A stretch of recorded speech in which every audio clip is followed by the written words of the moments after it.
It was a Friday evening when I slipped out of work early, a bouquet in my hand, eager to surprise my girlfriend, Melissa. We'd been together 3 years, and I had been building up to the proposal. In fact, the ring was tucked away in my jacket pocket that very night.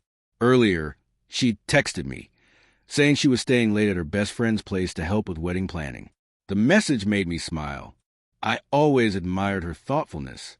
I didn't realize then that those words would become poison.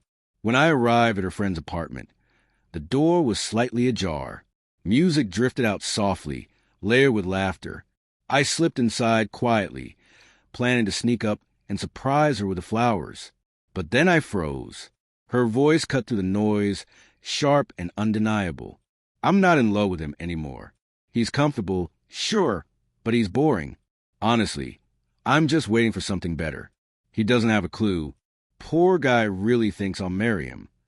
The room burst into laughter. Her friends, the very people I thought she cared about, laughing at me. Then came the words that shattered me completely. He's just safe. A backup. Nothing more. My chest clenched. The flowers slipped from my grip, landing soundlessly on the carpet. My ears roared. My body felt weightless. But my heart felt crushed beneath the weight of 1,000 stones. I wanted to storm in, demand answers, scream. But I couldn't move. I just stood there, a ghost a few feet away, unseen, unwanted. I glanced at the ring box hidden in my pocket. The future I'd been holding on to, the home, the vows, the laughter, the family, all of it dissolved in an instant. Slowly, I turned and walked out. No words, no confrontation. Just silence. The cold air outside hit my face as tears blurred everything. I left the flowers on her doorstep, still damp from my hand, and I didn't look back. The next morning, she texted me asking why I hadn't replied to her goodnight. I ignored it. When she called, I let it ring. Days passed. She grew frantic, confused, until eventually she showed up at my apartment demanding to know what was wrong. I cracked the door open just enough for her to see me.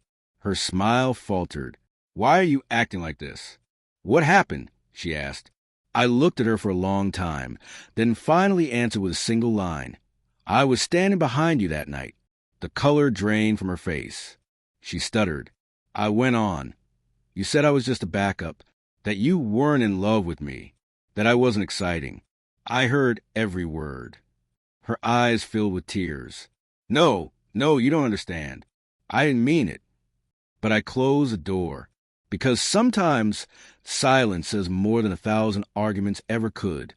And that was the last time Melissa ever saw me.